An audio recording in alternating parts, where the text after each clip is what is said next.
Tony Can't believe Soprano my ass can't believe motherfucker. my can't believe my Irish dude went the postal route in the third game. That's what I'm saying. I fucking love Saints Row Okay, 3. if you ever decide to play Saints Row 3 and make your clown female character again, how would you change her? That's what I gotta know once I got to see how the customization is like once I see it, yeah. Well, Oh, also, let's get on with the recording. Today is April 1st, April Fool's Day. Whoa, April Fools. whoa! April Boom. Fool, guys! There is no video. There's no video, but there is an interview between me, the CEO of India Dick Entertainment, known as Dick Entertainment, which is that one, well, they're not a program, they're like, what, a fucking company that produce, no, they just publish shit, like, old-ass cartoons or whatever. Or did they animate the cartoons? I don't know much about them, other than the fact that they just have the most dumbest name ever, and you know how like every time their cartoons end they have like this kid and sleeping in the bed, and then he's looking at his window which is at the night sky, and then the big words dick show up, and then there's some little kid is narrating it, like just saying dick. It's like that. It is cinema. It is classic. It also reminds me of that goddamn analog horror shit with the kid in the camera. I think I mentioned that plenty of fucking times when they talk about analog horror, just that fucking thing specifically, because I like how it looks. I can't think of any other cartoon that has that stop motion style other than Bud and Move, because there really should have more shows like that I gotta know and watch about, but I just don't know about it yet, because what kind of fucking guy has the time to just look for shows that are stop motion shit that's aimed for kids or something in the 1970s or 80s period? It's like so fucking specific, right?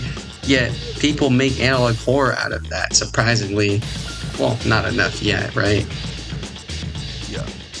Not yet. So tell me, Peanut, how's it been? Even though we had a fucking session just for like the past 4 hours. It's been going well, been playing a game called Saints Row 3. That shit's lit as fuck. That shit is the game of the year of 2025, even though that shit came out 13 years ago. Or actually, that's probably much more older or lesser. I'm just throwing a bullshit number because I feel like it.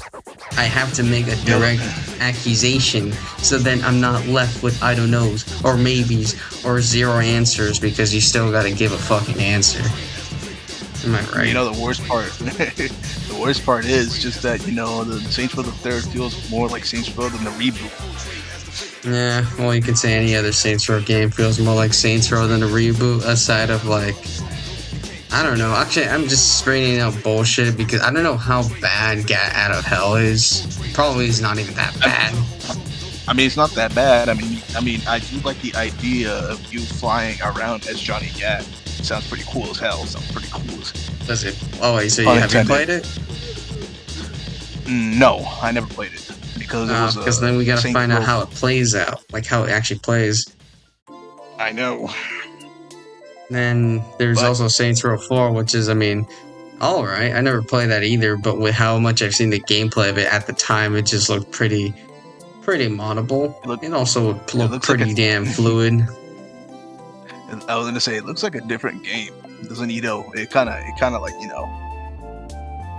Yeah, because I'm not even sure what narrative is trying to follow with that fucking opener and how it fucking ends with the whole Earth being blown up and shit or whatever. It's like watching a fucking shitty action movie. I know. Like watching CRanK. CRanK, exactly. It's like watching CRanK. I almost hit my damn top with my goddamn comb. But yeah, CRanK. That's a good comparison. I mean, there's no other movie that's similar to CRanK other than fucking Gamer. We should actually. Gamer, oh yeah. We should actually have to like rewatch that movie. That shit's so fucked up. Never in my life would I have to like imagine a movie adaptation of a Redditor in that one scene. But overall, just what a movie. Made by or directed by the same guy that did CRanK, I guess. So it's no fucking surprise that it just happens to be the same exact vibe as CRanK and CRanK 2. Well, more so, I think CRanK 2 just became much more fucking... I don't know what's more bloated, you know what I mean? Like, CRanK 1, when you're watching through the whole thing, it does feel like you're going through bloat because of how much shit is happening, how much exposure you're getting to, and at the end of the film, it just looks like your fucking brain just rotted. Yeah, that's kind of how I felt when I finished the CRanK films. Yeah, and I feel like, did we get that with 2, or was it less than that? I'm not sure, because I find 2 has more funnier skits, you know? Yeah, the second one had more funnier skits. Like, I would say it was more like a fun, dumb film. Like it's a good bad film. Like, you know, it's like good bad film. It's like you can't really call it good or bad. You can't call it mediocre either, because it's much more than that. It's just good bad. Exactly. I have to just roll with that, because I wouldn't even know what to say either, other than the fact that I did enjoy it, but also was left tired at the end anyway. Just as much as how it is when you're watching through like a whole movie of Groundhog's Day. Still my favorite movie, but hey, that's a pretty long movie. Same with CRanK 2 and CRanK. And CRanK 2 just has full body Tourette's. You can't beat that shit. I have full body Tourette's. Your friend has the gay virus. I butchered it. You think you said something like he has the gay condition? Like, what the fuck? Yeah, he has the gay condition. Or in the first CRanK film when he injected Chelios with Chinese shit. Oh, man. That was like the most fucking, like, that, the way he introduces, like, the audience, and this fucking guy's just talking to us in the camera, and he's like, just playing along as like it's no fucking big deal that he poisoned motherfucker with the Chinese shit, and then just kisses his fucking back of his head. Just no issue there. It's so gay, but so fucking stupid.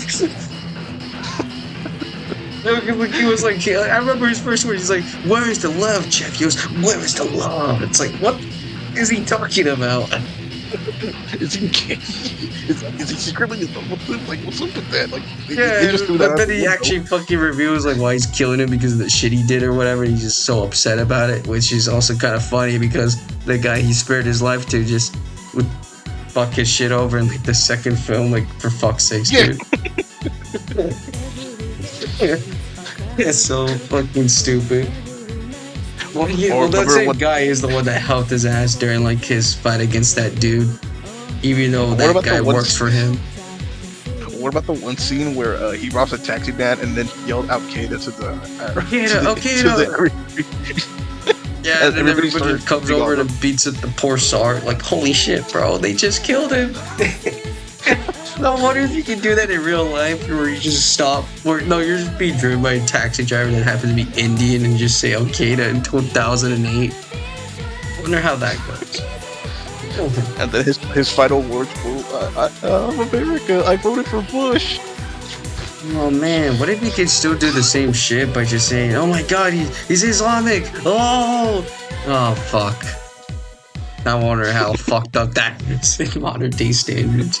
Even though with how much I'm not really involved in politics, I'm not even sure who's the quote-unquote big guy in the picture.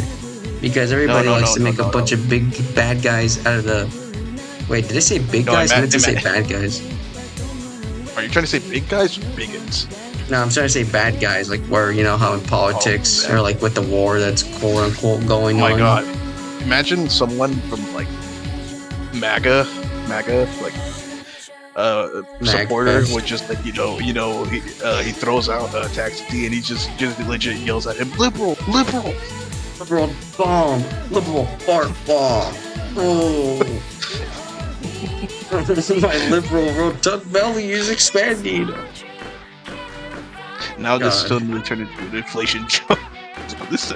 Yes, because I can make funnier inflation jokes than that pyrocynical guy. Whatever's up with that shit. I remember, like, it was just one thing, just one frame of him in his pyro character. He just gets exposed as someone who's into war. I thought he expanded with a joke in his videos or something, which is why I got exposed. No, it was just him, playing regular TF2 match, and then he forgot that he had a mod installed that made Pyro legit look fat. God, And then that's heavy.